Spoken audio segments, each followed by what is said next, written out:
प्यारे बच्चों नमस्कार।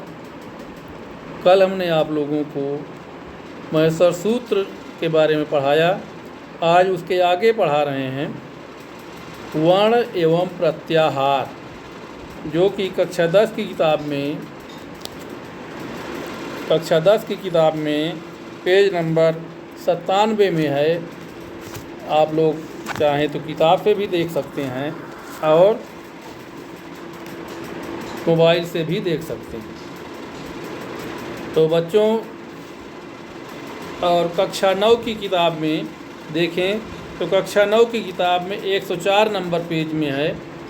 इसे आप लोग चाहें तो किताब से भी देख सकते हैं और मोबाइल से भी देख सकते हैं। तो इसमें देखिए वर्ण एवं प्रत्याहार। पहले देखिए वर्ण विचार।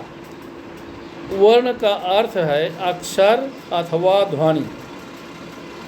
मुख से निकली हुई उस छोटी से छोटी ध्वनि को वर्ण कहते हैं, जिसका विभाग न हो सके, जैसे आ, ई, उ, फिर उसके बाद का, चा, टा यानी ता इत्यादि। यानी व्यंजन वर्ण में जिसके नीचे हलंत लगा हुआ हो वो शुद्ध व्यंजन होगा, तो उसे कहते हैं वर्ण। तो संस्कृत में स्वर और व्यंजन 2 प्रकार के वर्ण होते हैं। अब स्वर के बारे में देखिए। स्वर, इसे हमने महेश्वर सूत्र पढ़ाते समय बताया था कि स्वर यानी इसे आच भी कहते हैं, जिन वर्णों के उच्चारण करने में अन्य वर्ण की सहायता न ली जाए उन्हें स्वर कहते हैं। स्वर 3 प्रकार के होते हैं: ह्रस्व स्वर, दीर्घ स्वर और प्लुत स्वर। अब पहले देखिए ह्रस्व स्वर। जिस स्वर के उच्चारण में एक मात्रा का समय लगे उसे ह्रस्व स्वर कहते हैं। ये 5 हैं, जैसे आ, ई, उ, री, ली। यानी इनका उच्चारण करने में एक मात्रा का समय लगता है, यानी जल्दी से इनका उच्चारण हो जाता है, इसलिए इन्हें एक मात्रा वाले स्वर कहते हैं।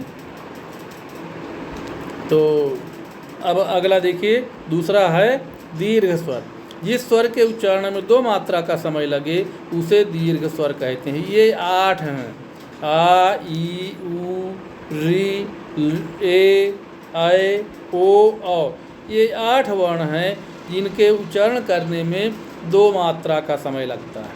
और तीसरा जो स्वर होता है उसे प्लुत स्वर कहते हैं। प्लुत स्वर, जिस स्वर के उच्चारण में 3 मात्रा का समय लगे उसे प्लुत स्वर कहते हैं। प्लुत स्वर के बाद 3 का अंक लिख दिया जाता है, यानी बना होता, 3 का अंक बना होता है या 3 का अंक लिख दिया जाता है, जैसे ओम। तो इसको ओम भी पढ़ सकते हैं। तो यानी इसमें 3 मात्रा का समय लगता है, इसलिए इसके आगे 3 का अंक बना दिया जाता है। अब आगे देखिए, स्वरों के ज्ञान के लिए छात्र छात्राएं निम्न श्लोक कंठस्थ कर सकते हैं। जिसमें है एक मात्रो भवेत् ह्रस्वो द्विमात्रो दीर्घ उच्यते त्रिमात्रस्तु प्लुतो ज्ञेयो व्यंजनम चार्ध मात्रिकम।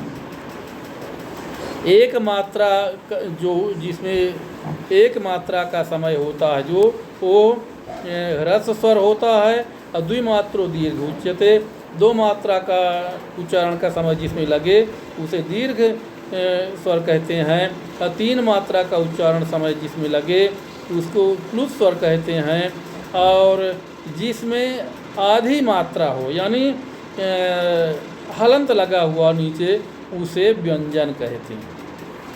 तो अब बच्चों आगे देखिए। अब आगे देखिए व्यंजन। पहले अभी तक आपने स्वर पढ़ा, अब व्यंजन देखिए। व्यंजन को हल भी कहते हैं। इसमें हमने अभी आप लोगों को बताया, व्यंजन यानी महेश्वर सूत्र में हा से शुरू करेंगे और ला तक जाएंगे, उसे हल प्रत्याहार कहते हैं। तो हल में देखिए, जिन वर्णों के उच्चारण में स्वर की सहायता लेनी पड़े उसे व्यंजन कहते हैं। व्यंजन 4 प्रकार के माने गए हैं: स्पर्श व्यंजन, ऊष्म व्यंजन, अंतस्थ व्यंजन और संयुक्त व्यंजन। अब पहला देखिए स्पर्श व्यंजन। स्पर्श व्यंजन वे हैं जिन वर्णों के उच्चारण में मुख के विभिन्न भागों का स्पर्श होता है। इनकी मात्रा 25 है। जैसे का वर्ग का खा गा घा अंगा, चा वर्ग चा छा जा झा इया, टा वर्ग टा ठा डा ढा आड़ा, ता वर्ग ता था दा धा ना, पा वर्ग पा फा बा भा मा। अब इसके बाद बच्चों आगे देखिए, आगे है ऊष्म व्यंजन। अभी तक आपने देखा कि स्पर्श व्यंजन के बारे में जाना आपने कि जिन वर्णों का उच्चारण करने में मुंह के अंदर जीभ कहीं न कहीं स्पर्श करती है तो उसे तब उसका उच्चारण होता है, तो उसे स्पर्श व्यंजन कहते हैं। अब अगला देखिए ऊष्म व्यंजन। अब ऊष्म व्यंजन देखिए, ऊष्म व्यंजन वे हैं जिन वर्णों के उच्चारण में वायु की रगड़ से ऊष्मा उत्पन्न होती है। इनकी संख्या 4 है। श्रा यानी तालव्य सा, और श्रा यानी मूर्धन्य सा, सा यानी दंत सा, और हा।